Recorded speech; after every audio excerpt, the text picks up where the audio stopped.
తెలుగు పద్యం అనేది ప్రపంచంలో ఎక్కడ లేదు. తెలుగులో పద్యం కేవలం తెలుగులోనే ఉంది, అవధానం తెలుగులోనే ఉంది. అందుకే కృష్ణదేవరాయలు లాంటి మహానుభావుడు దేశ భాషలందు తెలుగు లెస్స అన్నాడు. ఇప్పుడు నేను హంస వింశతి అని 18వ శతాబ్దానికి సంబంధించిన ఏకైక కావ్యాన్ని మా బాలకృష్ణ గారికి, బోలా బాలయ్యగా నేను పిలుచుకునే మా బాలకృష్ణ గారికి ఇస్తున్నాను. ఆయన చేతులతో దీన్ని ఆవిష్కరిస్తే ఇది ప్రపంచంలో ఉన్న తెలుగు వాళ్ళందరికీ చెప్తుందని నా మనస్ఫూర్తమైన విశ్వాసం. నమశివాయ.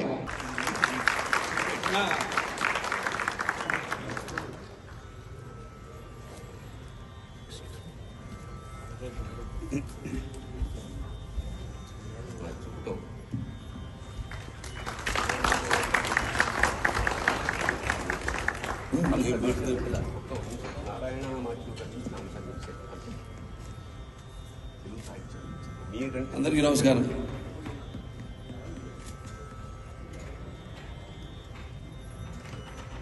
నారాయణ వాచులు వారు రచించిన 19వ శతాబ్దంలో ఈ హంస వింశతి ఇవాళ నా చేతుల మీదుగా దీన్ని ఆవిష్కరించడం నా పూర్వజన్మ స్ఫూర్తంగా భావించుకుంటున్నాను. ఎందుకంటే అన్నయ్య చెప్పినట్టు ఈ కావ్యం అన్న ఈ మాధ్యమం అది మన తెలుగువారి సొత్తు, మన సొంతం. ఎన్నో అద్భుతమైన అన్నారు. శ్రీకృష్ణదేవరాయలు అన్నారు, సాక్షాత్తు శ్రీకృష్ణదేవరాయలకి సెలవిచ్చాడు శ్రీకాకుళంతర మహావిష్ణువు ఈనాడు. ఆ మొదల స్వాప్నిక సాధారణంగా అవతరించింది ఆంధ్ర మహా కవిత్వం ఆముక్త మాల్యద. కృష్ణదేవరాయలుగా సాక్షాత్తు ఆయన అన్నగారు జీవించారు. చాలా సంతోషం, మంచిది. ఎందుకంటే ఇప్పుడు సరే మన దొంగతాం, మన పిల్లలు కూడా ముందు విడమరిచి అంటే బట్టియం అంటాం. ముందు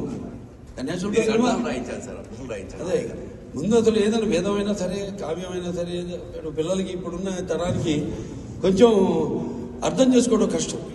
అది ముందు మనం వేద పాఠశాలలో జయించేవారు. ఏంటంటే ఒక వేదం కానివ్వండి ఏదైనా అది ముందు బట్టియం, ముందు మనం చదివి దానికి అర్థం చెప్పి. సినిమా అయినా అంతే. ఇప్పుడు భక్తి అనేది 9 విధాలు.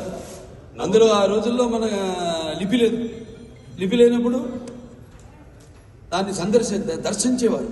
దర్శనం అంటాం. దర్శనం అంటే కనపడదు. ఓంకారం తమ పరబ్రహ్మ సర్వ ఓంకార సంభవం అఘోరకార మాంతాయ ఓంకారాయ నమో నమః. ఆ ఓంకార శబ్దం నుంచి పుట్టింది మన వేదాలు కానీ ఇవన్నీ. అప్పుడు లిపి లేదు. ఒక ఆయన అది దర్శించేవాడు. ఆయన అంటే ఆయన స్మృతి, ఆయన జ్ఞాపకం. ఈ రోజుల్లో మనం కంప్యూటర్లు ఈ అనుకుంటున్నాం. ఇప్పుడు ఏఐ ఆర్టిఫిషియల్ ఇంటెలిజెన్స్ అంటున్నాం. అప్పుడే ఉంది మన దగ్గర. అలా ఒకసారి వినగానే మొత్తం వేదాలు, ఎన్ని వేదాలు, 4000 వేదాలు, ఉపనిషత్తులు ఇవన్నీ అలా జ్ఞాపకం పెట్టుకుని ఆ తర్వాత అవసాన దశలో తమ శిష్యులకి అందించేవారు, చెప్పేవారు, అందించేవారు. ఇంత చిన్న బుర్ర, అందులో మరి అంత నిగూఢమైన వేదాలు వీటిలన్నిటి కూడా గుర్తుపెట్టుకుని మళ్ళీ అవసాన దశలో నెమ్మదిగా లిపి రావడం, దాన్ని మళ్ళీ నెమ్మదిగా ఆ రోజుల్లో ఈ ఆకుల మీద వాటి మీద వాటిని రాయడం, ఆ తర్వాత నెమ్మదిగా ప్రింటు. అదే అనిపిస్తుంది ఒకసారి మన ఆయన ఆదిపట్ల ఆయన పేరు మన కాదు ఈయన దండిపట్ల విశ్వనాథ శాస్త్రి గారు, జర్మన్. ఆయన 1933 రాజమండ్రి. ఆయన ఇక్కడి నుంచి తీసుకెళ్లారు. తీసుకెళ్లి వాళ్ళు కూడా బర్లిన్, మీరు క్యాపిటల్లో చూస్తే ఎక్స్టర్నల్ అఫైర్స్ మినిస్ట్రీ ఆయన ఫోటో ఉంది, ఇంకా ఉంది అక్కడ ఇవాళ కూడా. ఎవరు తెలియదు ఇది. ఆయన అక్కడ తీసుకెళ్లి ఆయన్ని మొత్తం వేదాన్ని, అథర్వణ వేదాన్ని తర్జుమా చేసి అందులోంచి వాళ్ళ మన ఏదైతే ఈ కంప్యూటర్స్ ఉన్నాయి, ఎలక్ట్రానిక్స్, ప్రోటాన్స్, అప్పుడు ఈ గదంతా ఉండేది కంప్యూటర్. ఇవాళ మన మొబైల్లోకి వచ్చేసింది computer. Mobile is not only A phone but it's also a computer, A laptop. ఈ దశకి మనం చేరుకున్నామంటే అదంతా మన వేదాల్లో ఉన్నాయి. అలాగే శుశ్రూషుడని ఆయన ఒక మహా surgeon. Australia Melbourne university of సర్జరీలో ఆయన విగ్రహం ఇప్పటికీ ఉంది. ఆయన శుశ్రూషుడని. ఆ రోజు ఎనస్థీషియా లేదు, ఎనస్థీషియా వాడకుండా ఆ రోజు ఆపరేషన్ చేశాడు ఆయన. మహానుభావులు కన్నా మహానుభావులు అంటే నేను అంటుంటాను, నయాభికరణ శక్తి ప్రత్యవాయుతర విద్య. మన దీంట్లో ఉంది భగవద్గీతలో, నయాభికరణ శక్తి ప్రత్యవాయుతర విద్యతే స్వల్పమప్యస్య ధర్మస్య త్రాయతే మహితో భయాత్.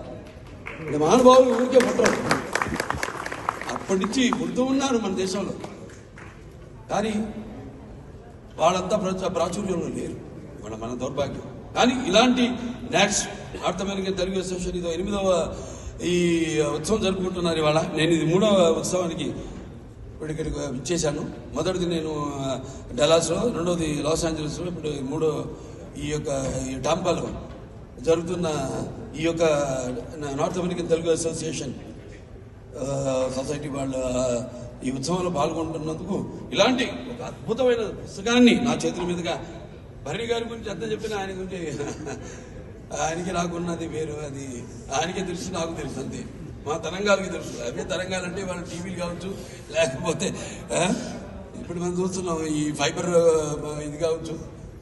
సో అవి అది అనిర్వచనీయం, మాటలతో చెప్పలేంది. చాలా సంతోషంగా ఉంది భరణి గారు, మీరు మన తెలుగు సాహిత్యానికే కాదు, సాహిత్యం ఒకటే లేదు ఇందులో. నేను చెప్పాను, వేదాల్లో ఒకటి సాహిత్యమే లేదు, వేదాల్లో చాలా ఉంది. అధర్వణేదో, సామవేదం, లేకపోతే మన యజుర్వేదం కానివ్వండి, ఋగ్వేదం కానివ్వండి, చాలా చాలా ఉంది లోపలికి. దాంట్లోకి వెళ్తే ఇది సైన్స్. సో ఇదంతా మీరు ఇందాక అన్నారు కన్యాశుల్కం సినిమా, నాన్నగారు గొప్ప సినిమా. ఎందుకంటే దాంట్లో చాలా ఆ రోజు ఉన్న సామాజిక అప్పుడున్న దానికి మరొక తిరుగుబాటు.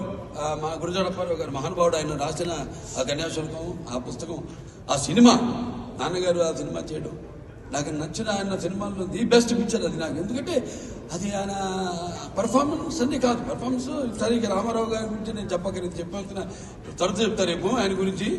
దాని ఏంటంటే ఆయన చేసిన పాత్రల భక్తి చేశాడు, ఆయన భక్తిని బతికించాడు. ఆయన అలాంటి సినిమాలు చేశాడు.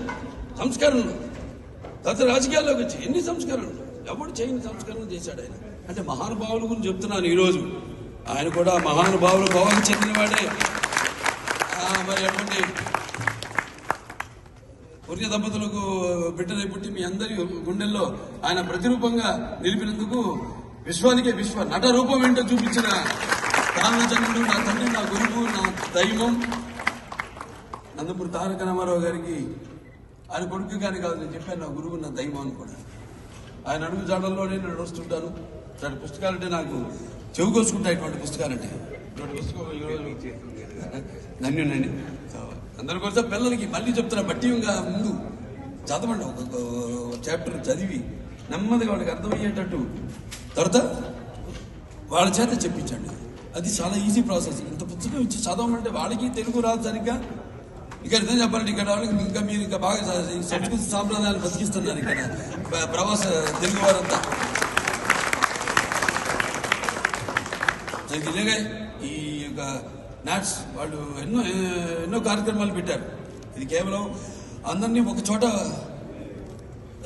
పొందుపరచడమే కాదు, ఒక వేదిక మీదకి తీసుకురావడమే కాదు, దీని వెనకాల మరి ఎంతో కృషి. ఇటువంటి మన ఆచార సంప్రదాయాలు అయితేనేంటి, ఎంతోమంది ఇచ్చేశారు ఇక్కడ.